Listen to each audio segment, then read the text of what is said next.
Hi, I'm David Drake. Welcome to Digital Innovations with Spotlight. And I look forward to sharing with you some of the new technologies in the world today that we can actually explore or see what's happening in cutting edge solutions around the world. Well, I'm very excited about Starlion and Star Cave, the companies that your team and your partners created 3-4 years ago.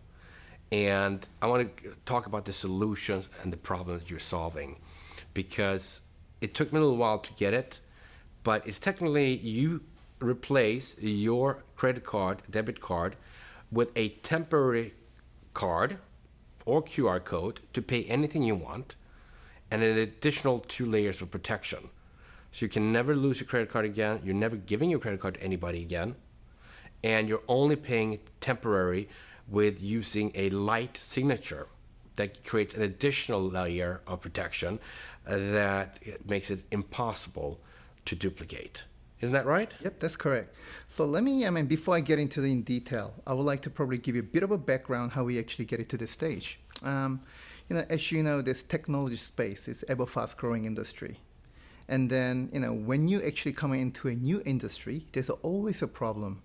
First of all, there will be a big problem of hacking problem, as well as people doesn't know how to actually react because everything is moving so fast. For instance, back in the day when the .com era, when people first view a web page, they think that looks everything's good, but they don't know how to use it. And after that, there's a certain problem occurs. People doesn't know how to solve it, and later on they come up with all these different type of web-based virus programs and so on to fix it, to stabilize the industry. To me, this tech industry is all the same, especially for the security tech area.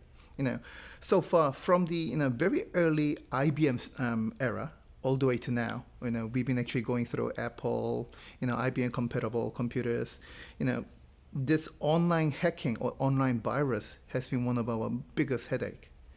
And then most of this hacking things actually happen from a binary code. So anybody who is involved in this computer engineering or have a good computer background, they will know that how to actually hack into it because every program starts with binary number. So our founder, Mr. Harrison Park, have actually came out with a new idea of bringing it into a new paradigm of securing all this information from a different angle.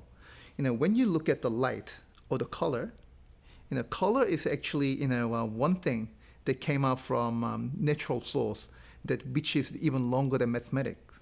So if you could actually represent individual color into a mathematical order, obviously that will be a lot better than just having a binary code as a security code.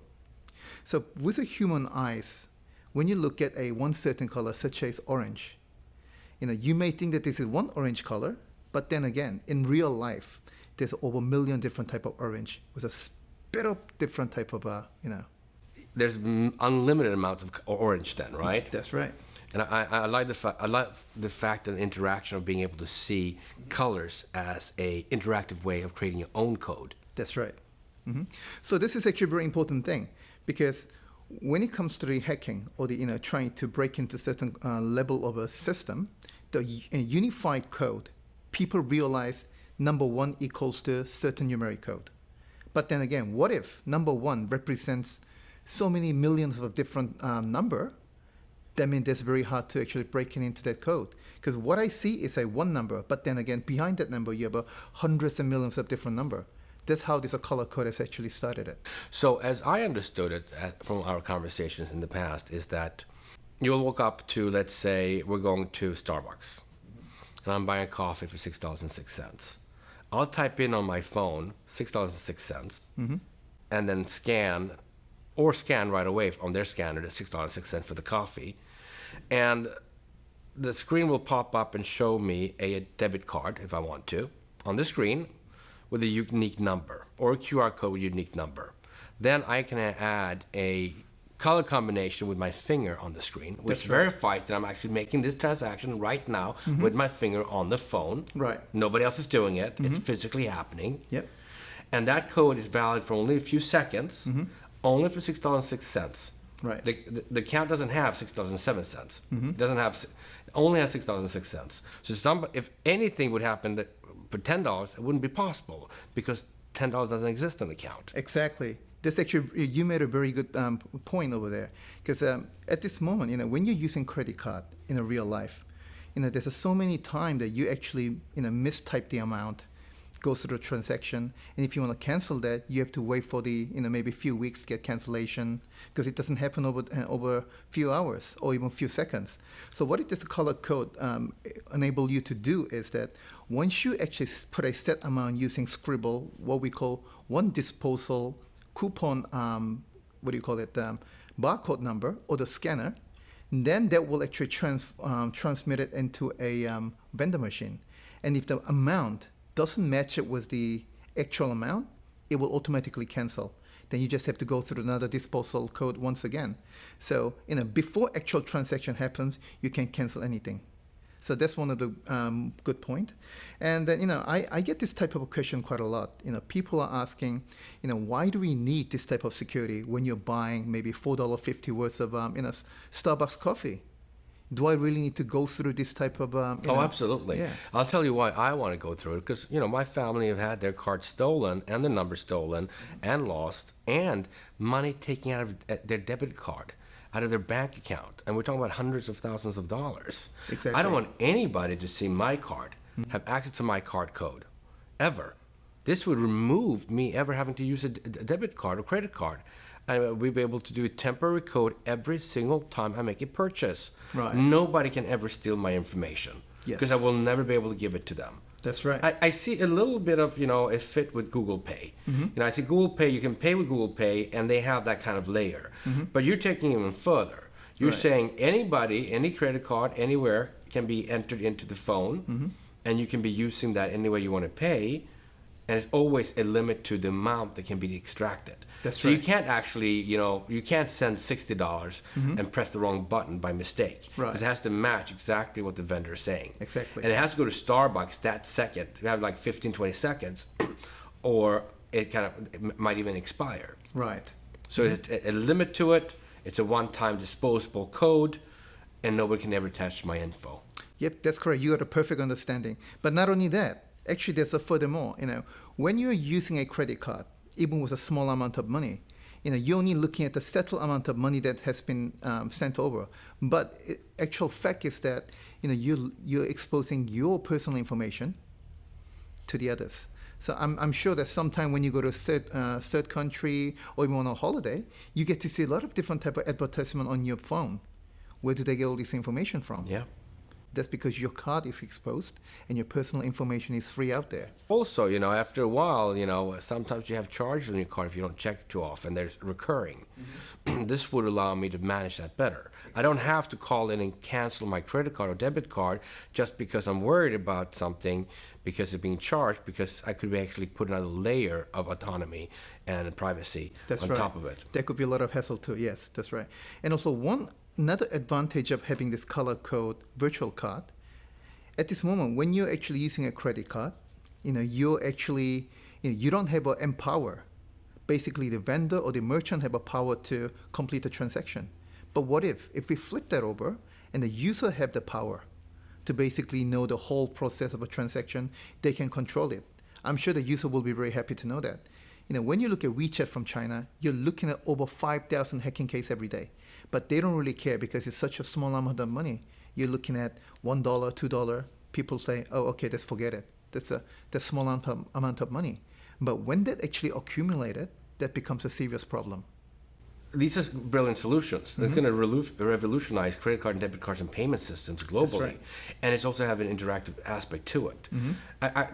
The narrative was difficult initially, and I think your group has worked on the narrative really well and come Mm-hmm. to a better way of presenting it. Right. And on the same notice on the narrative, I've noticed that you guys have a inspiring story of how this started with your founder. Right. It was it was inspired by God and religion. Well, not religion, but God and the belief in God. So please tell me about that story again. Yeah, our founder, Harrison, is a Catholic, and then basically one of his things that he does every day would be, going to church, basically go through the meditation. And one day he look up to the sky, and you have a very colorful window, and there's a light shining up on them. And then that's where he got the inspiration, say, hey, what if I could change light into many different color and then represent into a mathematical formula that can create a whole different type of paradigm of ultimate security password. So that's how he actually started it. And that's been going on for the last 3-4 years. And now he actually accomplished this type of system. And now he wants to bring it out to US, because US is one of the country, one of the strongest tech country. And he think that US people must know these type of program exist so that he can spread out to the rest of the world. Now, I'll get to tell you, innovation is coming in from all over the world today. That's and right. It's becoming easier and easier to get access and get access to the rest of the world. I mean, Right. my family office, LG Capital, that I managed to create, being Swedish, making it over here in the U.S., creating my wealth, has prided itself to be a gateway, allowing capital and families and technology solutions both in Asia, like yourself, from Korea, from China to Hong Kong, where you reside, to Stockholm, from where my parents are from, to Dubai, London, where we have investments in Switzerland, and be able to match them up with opportunities in the U.S. and vice versa. Right. And as the world's getting smaller and smaller, just through media and communication that we have today, we're being able to bring these opportunities that initially was extremely difficult to find: language barriers, distance, cost, traveling. And today, these things are possible. That's right. Out of the blue, we connect, and looking for an opportunity to get a gateway and access to the U.S. through all the family office that we work with on a global basis. Right. And as I start understanding what you have, I'm getting excited. Right. I mean, actually, to be honest, we are very excited to be here today. And then, starting from a small company in Korea, coming all the way to, US to globalize our brand is one of the most exciting thing ever happened to us at this moment. And then, we also like to tell the audience out there, saying that, in Korea or rest of the Asia, we do have a lot of a good technology which is hidden under the ground, just like a diamond or the gold. So we want an investor who could dig out those gold to the surface so that they can actually make it into a fine tune of art. That's what we would like to see more often from now on. What I like is the fact that this is growth capital opportunity. It's private equity, and you're growing your business. And you already built the business in the advertising space as a predecessor to this business called Star Lion. And this company is called Star Cave. That's right. And there's going to be other innovations that your founders are going to work on. Maybe you can shed a little bit more light on the Star Lion, how it interrelates with Star Cave. Okay. First of all, we start off with a Star Lion. The main reason for doing that was we had to basically convince the user or educate the people what is color code. So we start off as a advertisement mining field, which means that every vendor who wants to put their advertising banner or the real-time video onto our webpage, and then the user that we have will view it. After 30 seconds, they would script their color code to basically identify who they are, and they will watch for next another 30 seconds. They will actually enhance for them to receive some sort of a token or some sort of reward for every 30 seconds that they watch. So we've been actually growing this advertising mind for quite a while, for the last 1 year, and we saw actually quite a significant success from there. I mean, this advertising app is still on a beta mode, but we do actually come close to 100,000 members so far, and then we are quite happy with it. Now our next level would be bring this color code as fintech by using StarCave. If I want to explain a bit more about StarCave, is that StarCave is they own 100% of Starlion, and StarCave will be basically concentrate on more of a fintech area rather than advertising side. I like the fact that you have a multi-million-dollar business already, even though it took 3 years to launch and run the business. But you also have a big sales team. That's right. And a team in Korea with 35 employees. In addition to that, I also like the fact that there's a success story in that's already being used, Right. and the user group will be the same user group that you can initially go to for implementation of the next level. But I think it's also clever to go to the U.S. market if you can get a foothold and launch in New York.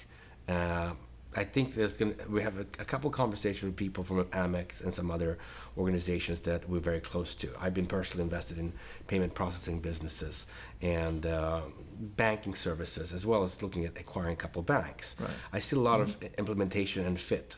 Just talking to one of my holdings in London, they right away looked at it and got back to me in 48 hours and said, "We like it. We want to write for it in Europe." Right. Because it's going to delineate them as different. It's going to delineate as an additional 2-3 levels of security that's at the fingertip, and reduces the liability and also creates a small window for that payment.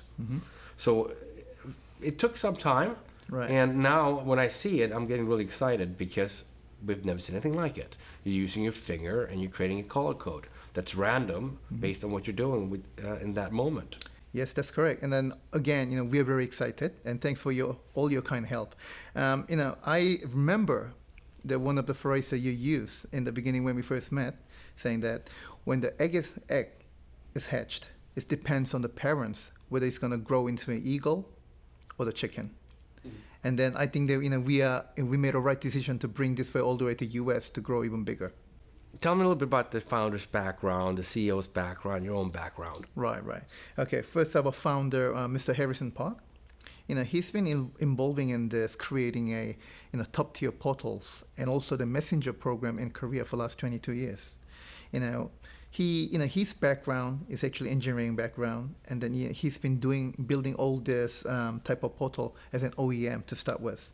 So I may not say which messenger company or the portal, but it's a top tier Korean brand that All right, everybody so knows. you mean something like Kakao and Line, but it's a top tier one. Okay. Yep. I'm not saying it, but yeah, could be one of them. Yes. And then Mr. Ted Ko, he's the actually CEO of our company at this moment.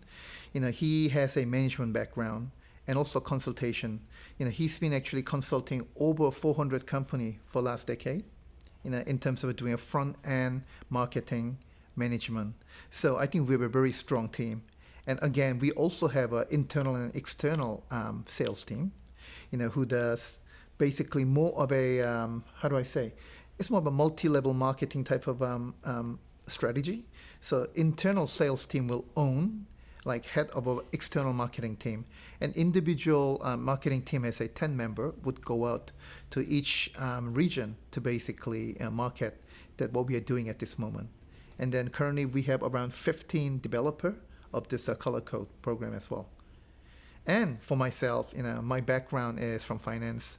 I have around 20 odd years of experience in private equity and venture capital. I've been working with a bank like Morgan Stanley or the hedge fund like Ultimate Partner. So, I thought it will be really good for me to bring this company over to US to present to you and the rest of the people.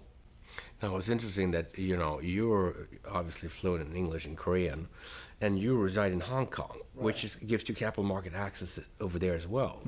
Are there opportunities that we're going to be coming back to after we start expanding to the US? Because I think it's clever to go to the US, the biggest market in the world.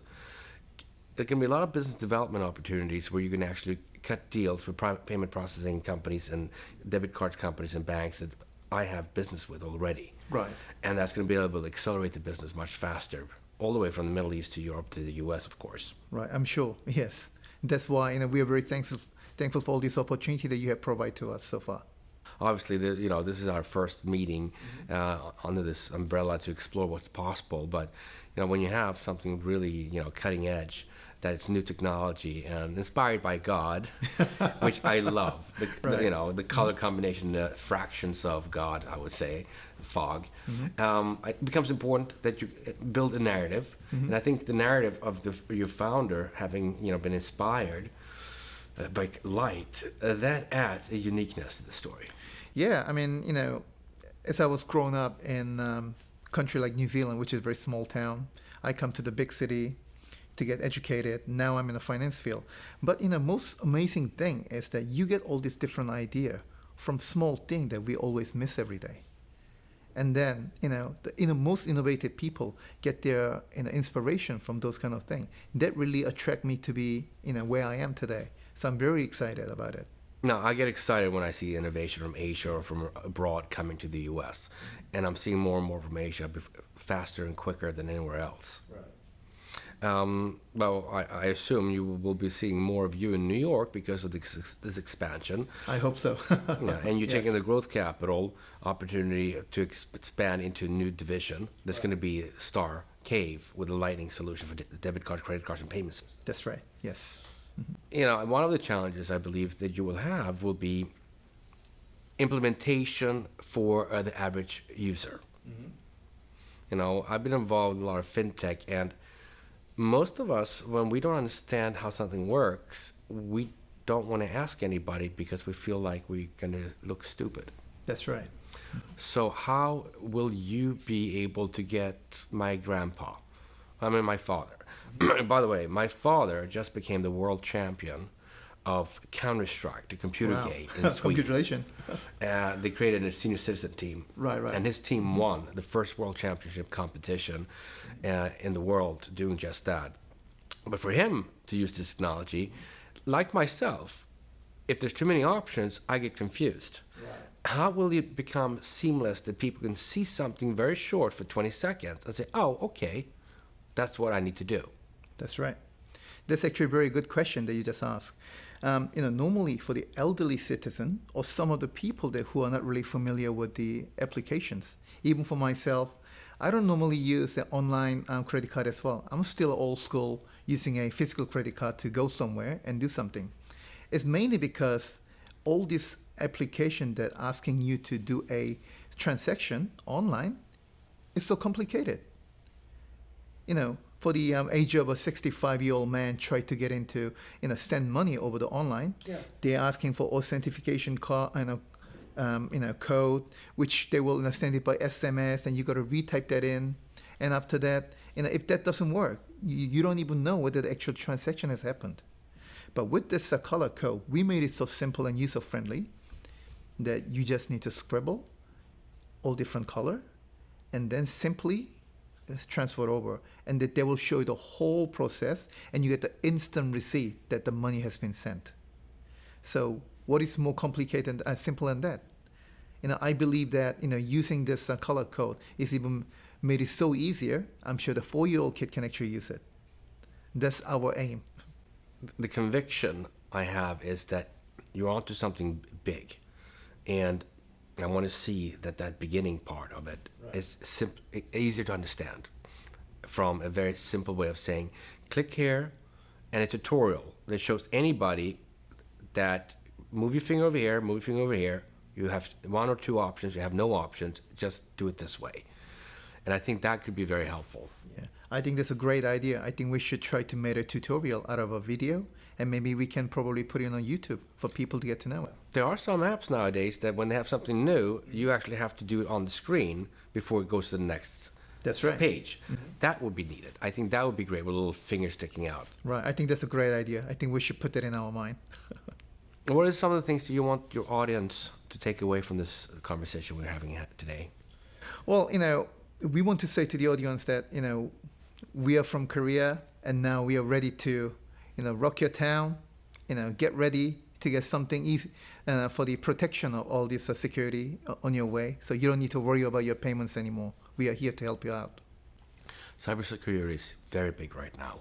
The current government is very protectionist. We have a trade war with China, and DC's bubbling with activity, and there's a lot of business coming in on the cybersecurity side of things. Yes. And it's highlighted heavily in the U.S. So this is certainly the biggest and the most powerful market for this.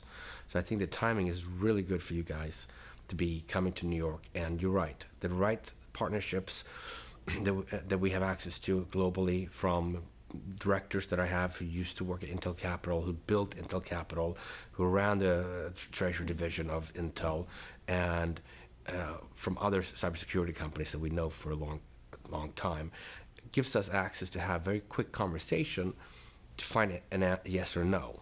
Right. And like I mentioned the other day, I reached out to one of my payment processing companies, and they said right away they wanted the rights for this in Europe. So that's very promising early on. And it's really been a pleasure having you over here today. Thank you so much, David. Well, my name is David Drake. Thank you for joining me for Digital Innovators. Here's one of the leading ones in the world who's now coming to the U.S. Very exciting. Thank you.